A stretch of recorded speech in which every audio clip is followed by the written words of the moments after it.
Friends, today we're going to read about Herschel and the Hanukkah Goblins. So I'm going to share my screen.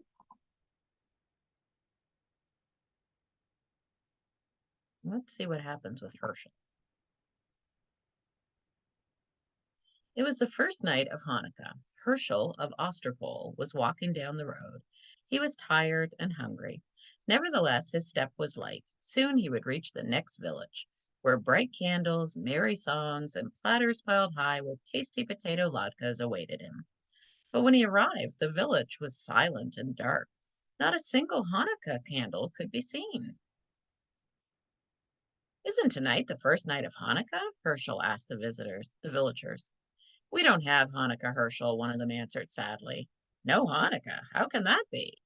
It's because of the goblins. They haunt the old synagogue at the top of the hill. They hate Hanukkah. Whenever we try to light a menorah, the goblins blow out the candles. They break our dreidels. They throw our potato latkes on the floor. Those wicked goblins make our lives miserable all year long. But on Hanukkah, it's really bad. Herschel knew he must help the village people. I'm not afraid of goblins, he said. Tell me how to get rid of them.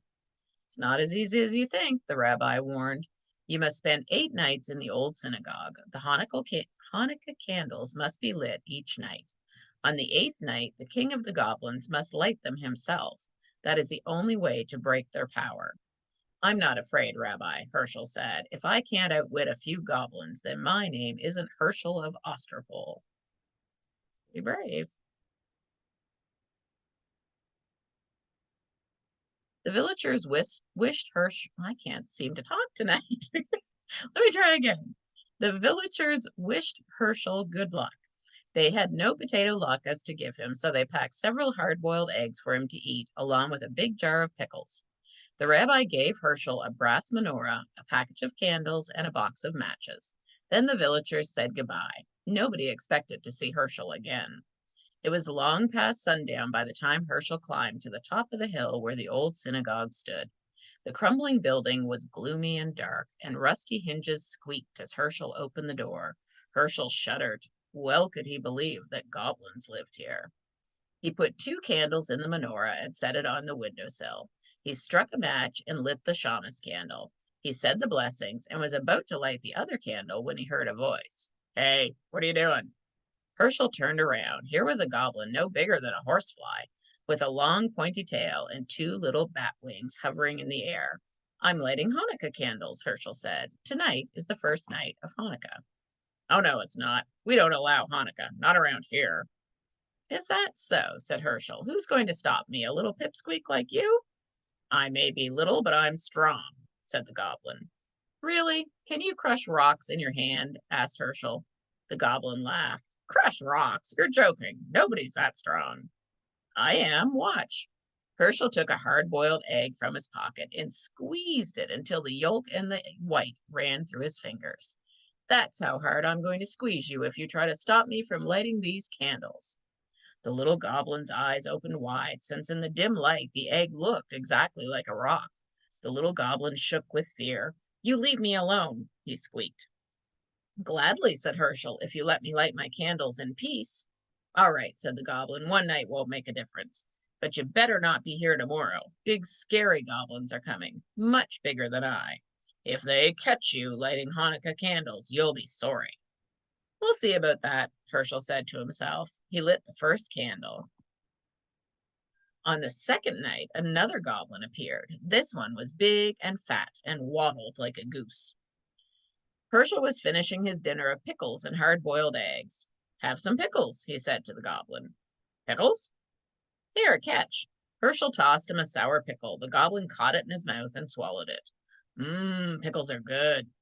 Do you like them? I have plenty in this jar. Take all you want. The greedy goblin grabbed as many pickles as his claws could hold, but when he tried to pull his fist out of the jar, he couldn't. I'm stuck, the goblin shouted. You put a spell on this jar to hold me fast. That's right, Herschel said, laughing, and it's a very powerful spell. You came here tonight to stop me from lighting Hanukkah candles. So now I'm going to light them while you stand with your hand in that jar and watch. How do you like that? No, no, the goblin screamed. I hate Hanukkah. Too bad. You'll have to get used to it, Herschel said. And he said the blessings and lit the candles slowly. Then he sang all his favorite Hanukkah songs. The goblin wailed and carried on so much that Herschel finally decided to let him go. Shall I tell you how to break the spell? Yes, yes, I can't stand it any more. Let go of the pickles. Your greed is the only spell holding you prisoner. The goblin let go of the pickles. His hand slipped out of the jar easily. Oh, how that goblin raged. He had stood with his hand in a pickle jar while Herschel lit Hanukkah candles under his nose. The furious goblin stamped his foot so hard that he shattered into a million pieces. The wind blew them away. The third night came. Herschel felt something watching him as he set the candles in the menorah. Instead of lighting them, he began playing with the dreidel. An hour passed. Herschel looked up. Sitting across the table was another goblin. This one had a fiery red face and two enormous horns. It's getting late, the goblin said. When are you going to light the candles? Later. There's plenty of time. Herschel spun his dreidel. This is more fun. What are you playing with? The goblin asked. It looks like a top. It's a dreidel. Don't you know about dreidels? No. Too bad. Dreidels are lots of fun. You can also make lots of money if you know how to play. Really? The goblin was interested now. All goblins like money. This one was no exception. How do you play? It's very simple, Herschel said, but you must have gold. That's the first rule. I have plenty. Is this enough? Goblin poured a pile of gold coins onto the table. That's fine, Herschel said. Listen carefully now. This letter is Shin. If it comes up, you give me a handful of gold. This letter is Hey. If it comes up, you give me half your gold. This is Gimmel. If the dreidel falls on this letter, you give me all your gold. Understand? Wait, there's one letter left. What about that one? That's None. If the dreidel falls on None, I don't give you anything. Ready? Let's play. You go first. The goblin spun the dreidel. The little top whirled round and round. When it fell, the letter on top was Shin. Too bad, Herschel said, taking a big handful of the goblin's gold. Try again. Maybe you'll have better luck. The goblin spun the dreidel once more. This time it fell on Hay. This isn't your night, Herschel said, helping himself to half the goblin's gold. One more time. Your luck is bound to improve. Once again, the goblin spun. This time, the dreidel landed on Gimmel. Too bad, Herschel sighed as he took the rest of the goblin's gold. Would you like me to spin? Yes, Goblin grumbled. He was very unhappy about losing his money. Herschel spun the dreidel. This time the letter None was on top. Oh my, I don't give you anything. I get to keep all the gold. Say, that was fun. Get more gold and we'll play again. What about the Hanukkah candles? We'll light them later. There's plenty of time. Not for me, the goblin said. I'm leaving now. I don't like this game. I don't like Hanukkah, and I don't like you. Don't go, Herschel pleaded. I know lots of games. Stay a while. We'll have fun. Goodbye. The goblin spread his wings, swooped out the door, and flew off into the night. Herschel lit the candles all by himself. On the following nights, other goblins came. One had 6 heads. One had 3 eyes. All were terrible and fierce. They growled and roared and changed themselves into horrible shapes. They tried to stop Herschel from lighting the Hanukkah candles, but Herschel fooled them all. Finally, the 7th night arrived. 8 tiny candles flickered on the windowsill. Herschel sat back to enjoy their light. Where were the goblins? Had they finally given up? Herschel felt very sleepy. His eyes closed. Suddenly, he sat up. He heard a terrible sound, a voice that sounded like the cracking of bones. Happy Hanukkah, Herschel of Ostropol. Who is it? Who's there? Don't you know who I am, Herschel? Weren't you expecting the king of the goblins? The voice rose to a hurricane roar. It ripped the shingles from the synagogue roof and shattered the windows. The Hanukkah candles reeled in the savage blast, but they did not go out. You're too early, Herschel shrieked. You're not supposed to come until tomorrow. The great wind died down. Don't worry, Herschel. I'm far away, but I have the power to see you and speak to you. Enjoy this Hanukkah evening, my friend. It'll be your last. Tomorrow night I will come for you. You fooled my slaves, the other goblins. Let's see if you can fool me. Poor Herschel, what was he to do? The king of the goblins was on his way, and no power on earth could stop him. Unless Herschel had an idea. It was a big chance, but he had to take it. It was the only way to save himself and Hanukkah. It was the last night of Hanukkah. Hershel set the candles in the menorah, but instead of placing it on the windowsill, he put the menorah and the box of matches on a small table near the door. Then he sat down to wait. Night fell. It grew dark as pitch inside the gloomy old synagogue.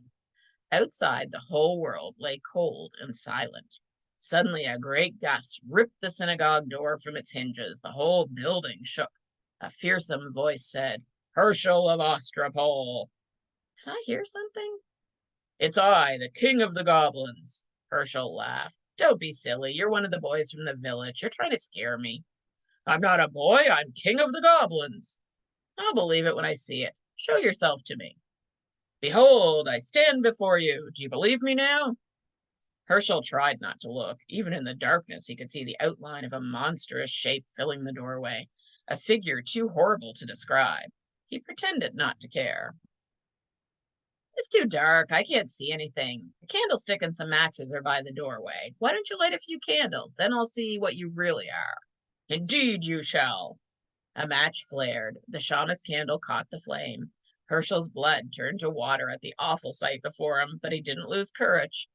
"Master of the world," he silently prayed, "thou who created the heavens and the earth and the spirits of the air, stand by me now." Then he addressed the goblin. "It's still too dark. What are you afraid of? There are plenty of candles. Why don't you light them all?" A hideous hand took the shamus candle and lit the others one by one. Hershel felt himself growing faint, but he forced himself to look. His eyes grew wider and wider as each candle caught the flame. 6, 7, 8. The king of the goblins stood before him. "Now, Hershel, do you know who I am?" "I know you're not Queen Esther." "Very funny. Enjoy the joke. It'll be your last." "That's what you think. Begone, or I'll take a stick to you." "How dare you speak that way to the king of the goblins?" "I'll speak to you any way I please. You have no power. Your spell is broken. See, the menorah is lit. You thought those were ordinary candles you were lighting. They weren't. They were Hanukkah candles, and you lit them yourself." The king of the goblins roared with fury. The earth trembled and a mighty wind rose. It ripped off the synagogue roof and blew down the walls. It splintered the great timbers and scattered them like matchsticks. Around the menorah, the whirlwind howled, but the candles never flickered. They burned with clear, steady flames. The king of the goblins had no power over them. The spirit of Hanukkah had triumphed. The great wind vanished as suddenly as it had risen. Hershel rubbed his eyes. The night was as still as before, even though the synagogue was gone. Walls, floor, roof, even the foundation stones had vanished, but the menorah remained, standing tall upon the little table where Hershel had placed it. Hershel waited until the last candle burned out. Then he started down the road that led to the village. "I'd better hurry," he thought. "I don't want to miss the last night of Hanukkah." But there was no reason to worry. In every window there stood a menorah with 9 gleaming candles to light the way. The whole village was waiting for him. And they were all done, weren't they? Because they were all ready and waiting for Hershel. They knew that he had saved Hanukkah because all of a sudden they could do those things, right? They could light the candles and make the latkes. So he did a really good thing, didn't he? And he was very brave, taking on all those goblins. All right. Well, I hope you enjoyed our story, friends. And if you celebrate Hanukkah, I hope that you have a good celebration. All right. Bye bye.